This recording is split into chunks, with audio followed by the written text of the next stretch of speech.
Hi, everyone. Dr. Vicky here, speaking to you from the Seeds of Transformation Healing Center. It's time for Tarot Scopes again. We're going to be doing the Tarot Scopes for the sign of Libra. That's Libra Sun, Libra Moon, Libra Rising for the month of September 2025. I'll be looking at the astrology with a special eye to Libra and then a tarot reading. I will do a timestamp on that. So if you want to go right to the tarot reading, you'll have the ability to do that. Before I get started on the astrology, I just want to welcome my new subscribers. Thank you for joining this lovely community of like-minded souls. To my tried and true who have been with me for years and years, thank you so much. You know how much I love and appreciate you. To my Patreon folks, thank you for your continued support.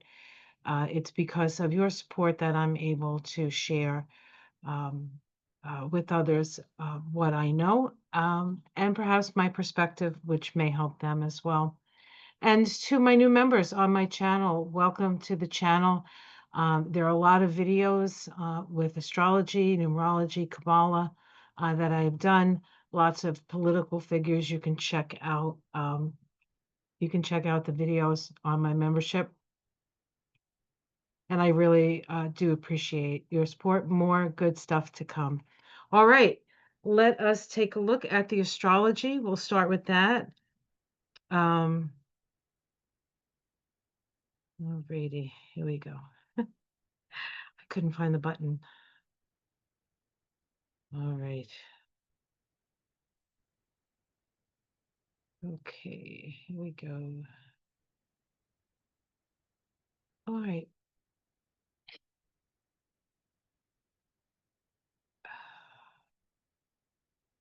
All right, so we're in September. September is the 9th month. We're in a 9 universal year as well. So that's a double 9.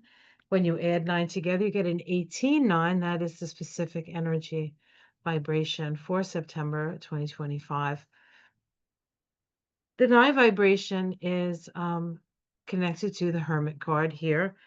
And it is located here on the Tree of Life between the Sephiroth of Jupiter, which is mercy, generosity, loving kindness, and Tiphereth, which is beauty. This is the heart. Energetically, we're dealing with the heart and the throat chakras. And Tiphereth is the place of balance. It is the intelligence of mediation. It is about fairness and equity and equanimity. We start the month with Saturn, which has been in Aries for a couple of months. After close to, I think, a year and a third, a year and 2 years and a quarter being in Pisces, it dipped into Aries, and now on September 1st, it goes back into Pisces. It's been retrograde for a little while, and it's going to be in Pisces until I believe it's February. And so we have a couple of months with Saturn and Pisces. Pisces is the last sign of the zodiac, so we are wrapping things up, not just uh, through Saturn's transit through Pisces, but also Saturn's transit through the zodiac, seeing as Pisces is the last sign. So there are things from like the 90s that will be coming up as part of the evaluation of clearing things out, clearing the slate, clearing things with Saturn and Pisces. We have Mercury very active at the beginning of the month by it makes an inconjunct to Saturn in Pisces. Mercury at that point is in Leo, but then quickly ingresses into Virgo. Mercury likes being in Virgo. It likes being in Leo too, but it likes being in Virgo. But as soon as it gets there, it's sort of inundated by transpersonal energies, becoming part of a Yod configuration with Pluto and Neptune, requiring us to make changes or adjustments in the way we think about things in relationship to the necessity and the need for us to evolve. We also have a square to Uranus of Mercury. Now, Mercury and Uranus have a special relationship because Mercury is Uranus is the higher octave of Mercury, and they are square, which is very active and activated. And so it's just a lot of pressure on Mercury. but also opportunities for a lot of aha moments with this. On the 4th, Mars makes a square to Jupiter. Squares create the need for action, and Mars is an action planet, and Jupiter is expansion. So we have big action coming in on the 4th. On the 6th, Uranus stations retrograde. Uranus just moved into Gemini back on 7/7. It's been in Gemini for a little bit, and now it is going to start its march back to Taurus. It isn't quite done with Taurus yet. But in this month, it is in Gemini all month, albeit moving retrograde. When these outer planets, especially Uranus, change direction, there's usually some outer world shock, awe, explosion of some sort. On the 7th, as if that's not exciting enough, on the 7th, we have the first of the eclipses. We have a full moon lunar eclipse in Pisces, with the sun, of course, in Virgo. Full moons illuminate, full moons um, something manifests, something that a seed that has been planted manifests.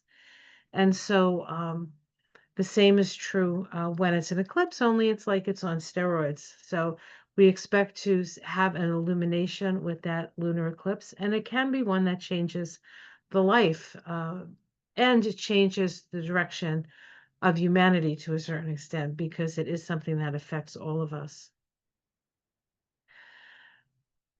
On the 12th, which is a Friday, we have a sextile between the Sun and Jupiter, and Mercury and Jupiter. And then the next day, Jupiter the Sun and Mercury conjoin in a superior conjunction at 21 degrees of Virgo. It is still sextile Jupiter, so it's bigger than normal, because Jupiter is part of it, and it really is. Um,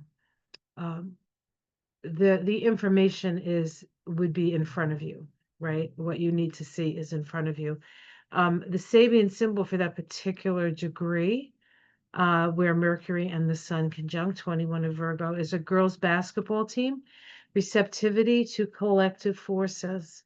So this does, think, we are the collective force, right? And what we think and what we want and what we wish for um, is important and has a lot of power in September.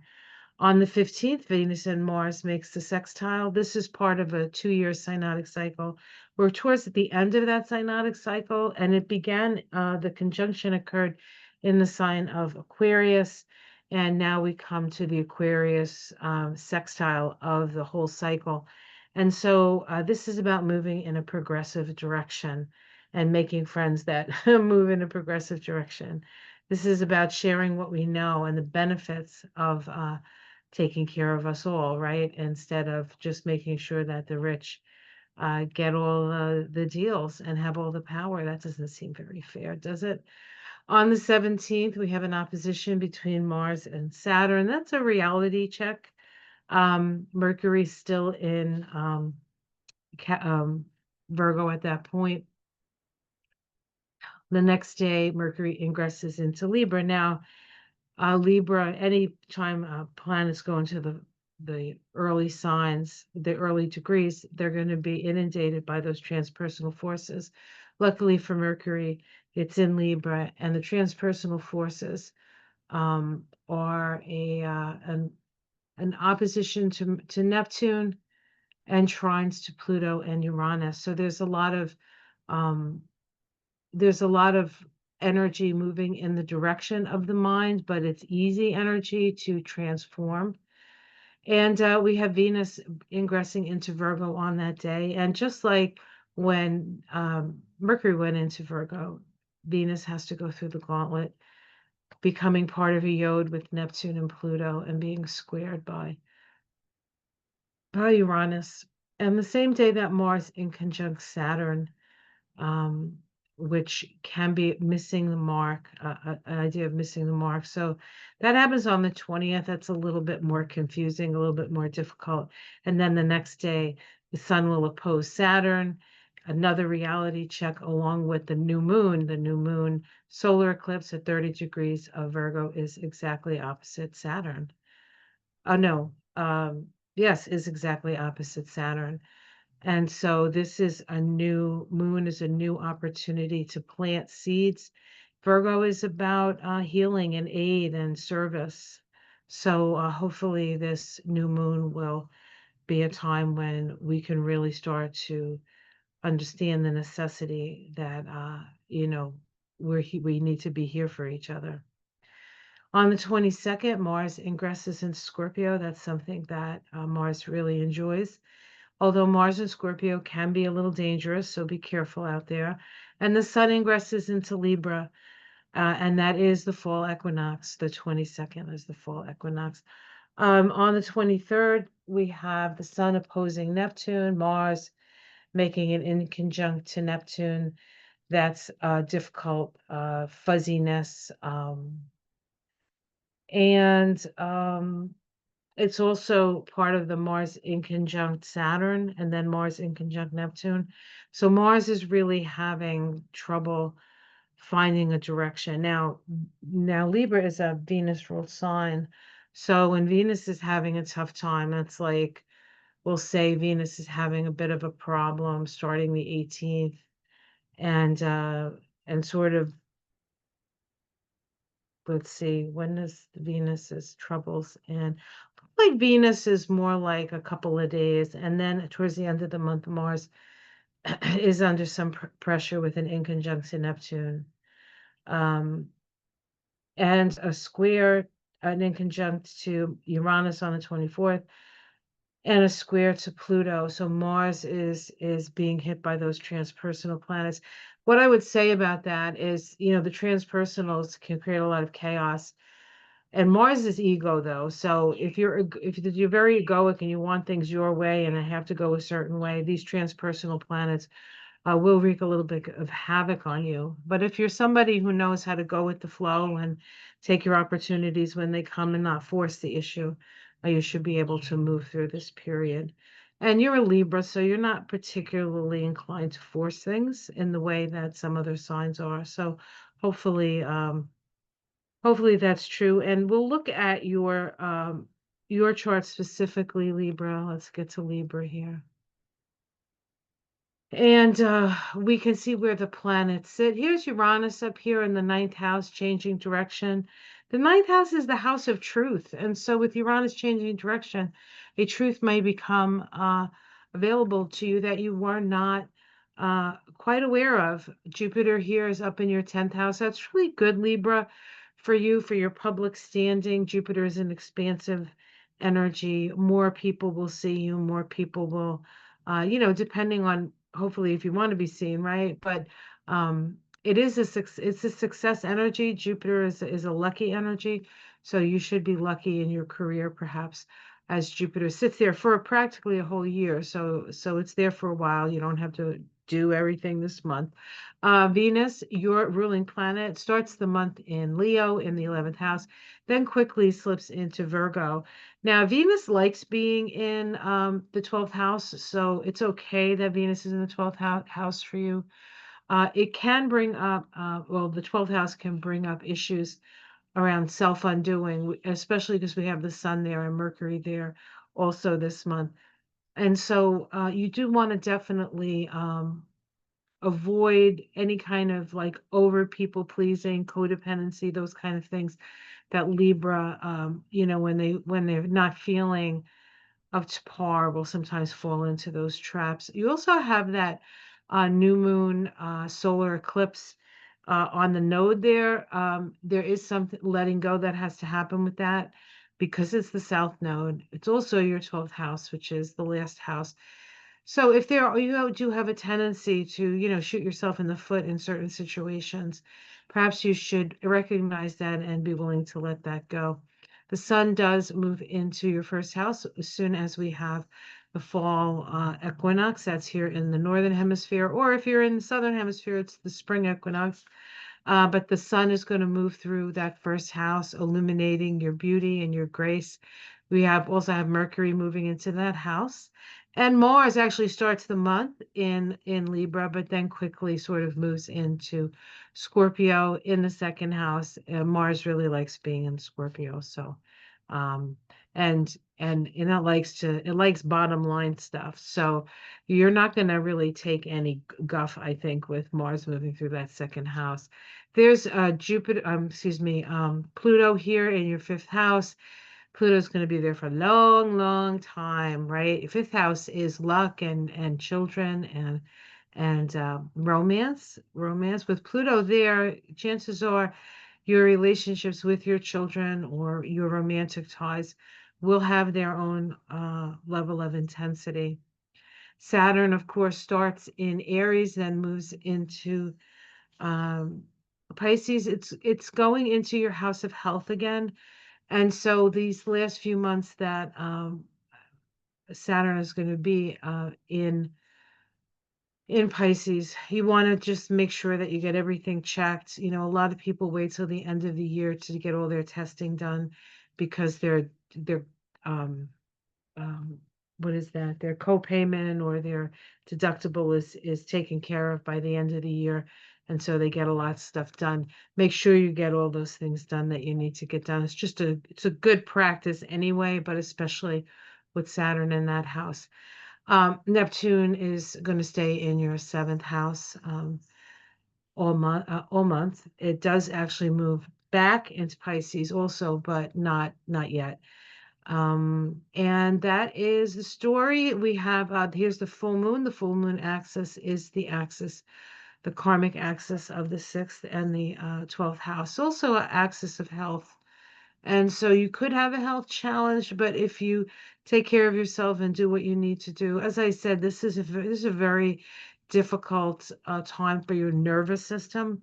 And so you definitely want to make sure that you're supporting your nervous system in whatever way that you can, nutritionally, or just lifestyle wise, making sure you're not getting too nerved up about stuff to the best of your ability. Anyway, it's really hard to do that because there is so much stuff going on in the outer world, and we want to be helpful, we want to be a good citizen, we want to do all those things, and it's just sometimes you can only do what you can do, and you kind of have to be satisfied with that, really, quite frankly. All right, let me grab a deck here. I thought I grabbed that deck. Did I? Hold on, I have decks under here. Yeah, must have grabbed it. Okay. Oh, there it is. Under my notebook. All right, I believe I'm going to be using. Oh, I didn't know this was the deck in here. Yeah, I love this deck. The Hermetic deck. I thought this was a different thing. Where that deck is. Okay. I love this deck. The Hermetic Tarot. All right. So let's take a look and see what's up for Libra. Um, Libra is a sign of symmetry, and I have like one eyebrow going straight up and one eye going straight across. That's not very symmetrical. I don't have a Libra rising though, so I don't feel like that's too weird. If you have a Libra rising, you generally have very symmetrical face and usually a little like cleft in the chin. Little bug. Little bug, little bug. All right. Just give me a minute here to get a couple of good shuffles. Have a lovely day here today. Just lovely. We just missed Hurricane Erin. It did not affect us. It affected the water, but you can't go in the water because it's just too rough, rip currents and all that stuff. But as far as damage on the ground here, nothing. So we're real lucky. We start with the Ten of Wands. You feel like you're being oppressed. Of course, you know, there is a lot of oppression out there, right? Feeling like unjustly held back, perhaps. I mean, imagine if you live in a place like DC, you may actually feel that. You may actually feel it. Let's see what's challenging that. Part of it is that you feel like you can't speak out. We get the Eight of Swords here. You can't say things. It's too dangerous at this point. So you're feeling oppressed, but you don't also feel like you can't say anything at this time. Let's see what's underneath it all. We have the Lovers, a choice. A choice was made. This is also a Gemini card, so it could be because of a Gemini. But it does really have something to do with a choice. Now, does this mean that you're choosing to not speak out and not fight for yourself, or did the choice that you make require that, right? So, are you choosing to not express yourself, or is the choice that you made the reason you can't express yourself? In the past, we have the emperor, so there is somebody who is ruling or in charge, but this is the past. Maybe you were in charge in the past. In the sky, we have the hanged man. So this is the sky is often can be what's going on in the outer world, but sometimes it's a message from spirit. And in this case, I feel like spirit is saying to look at this from a different perspective. It's important that you look at it from a different perspective, even if you have to stand on your head or hang upside down off the monkey bars. Of course, don't do any of those things, you're going to hurt yourself. But you can sort of like, I have hung over the bed a couple of times. Maybe you should do it with somebody there to help you get out of the position, but just to look at the world from a different perspective. Sometimes one of the things I did when we had German Shepherds is that I got down to where they would be to see how they saw the room and how they saw the world. It's an interesting thing, and it's a lot safer than hanging upside down. We have the Five of Pentacles in the immediate future. This feels like a downturn, a financial downturn. Excuse me. Oh my goodness, that was awful. I'm so sorry. Um, Yeah, so I think that you will feel like you're at a loss. You could be having some money issues. You could be having some money issues. Let's see what else comes up. How it's seen from the outside, the Six of Cups. The Six of Cups is generally balancing things out.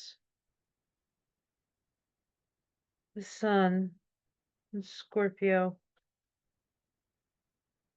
People see you as generous, as somebody who um, maybe lives a little bit too much in the past, perhaps. Your domestic situation, we get the Princess of Pentacles. So this is a new opportunity at home. It could very well be a home business of some sort. You have an opportunity to make a little money at home. Maybe you want to start a business at home. And it's just the beginning, right? You're just starting to take the steps. And maybe it's being brought on because you're not making enough money and you're feeling the pinch. And now you're like, well, I have to do something else. What is that going to be? Hopes and fears, the Nine of Cups, you were hoping for success and feeling satisfied, being happy. And the outcome is temperance. Temperance. This is a balancing. It is a trial card. It is challenging. I won't kid you about that, but it's also healing and it's also balance. And so what I would say, the temperance card generally warns us against getting caught up into the extremes. And so even if you're having financial issues, say, don't take that to I'm going to be destitute and homeless, right? You don't want to take it to the extreme. You want to take it into consideration and then take a step in order to get you a little bit closer to the middle of a situation. Okay, let's see what's underneath it. We have the Empress, which is abundance.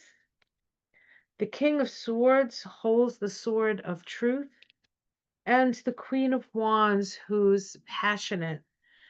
Um, you need to be careful. You want to make sure legally that things are good, but you have a lot of creativity here. I think that little whatever it is that you're going to start on the side might become something bigger, but you want to make sure that um, you're protecting yourself, your creativity, that you got everything set up to succeed, right? You want to make sure that there's things in that are organized, that'll give you space to have success, because you need to find a way to contain the success. Um, and it's better to have things figured out. You know what I mean? Okay. Hopefully that was clear. I'm gonna pick a Tree of Life Oracle card to wrap this card up, this reading up. So as I'm shuffling this, I just want to announce that I am having another Kabbalah class. It's my fall Kabbalah class, Introduction to the Kabbalah. It's a 6-week class. We go over the nuts and bolts of the Tree of Life, and how, and the planetary connections and the tarot connections and things like that, so that you can work the system. But this is sort of the basic information that you get to help you to work with the system that I work with. So if you're interested in that, you can go to my events page on my channel, theseedsoftransformation.com. Register for class. It's going to be fun. We usually have a wonderful group of people, and every class is a little different, but every class is wonderful. Okay, let me pull a card here. We have, ooh, the 11th path. That's the fiery intelligence, the Fool, a leap of faith. So this kind of goes along with your reading. Um, it seems like you're not really happy with the way things are going. You don't feel like you can express yourself freely. And you do want to start something on your own. And this card is saying, do it. Do it. Now, no, I'm not saying quit your job and do this new thing. I'm saying put your passion into this new thing, and you may end up, wanting to quit your job, having to quit your job, and having it be a choice, as opposed to feeling like you have no choice. There's always a choice. It's important that you do look at things from a different perspective, have a little faith in yourself, but start slow. The Page of Pentacles, or the Princess of Pentacles, says to start slow, step by step. You have things you still have to learn, but it does have the potential of success. And there's the Fool card. You taken the leap.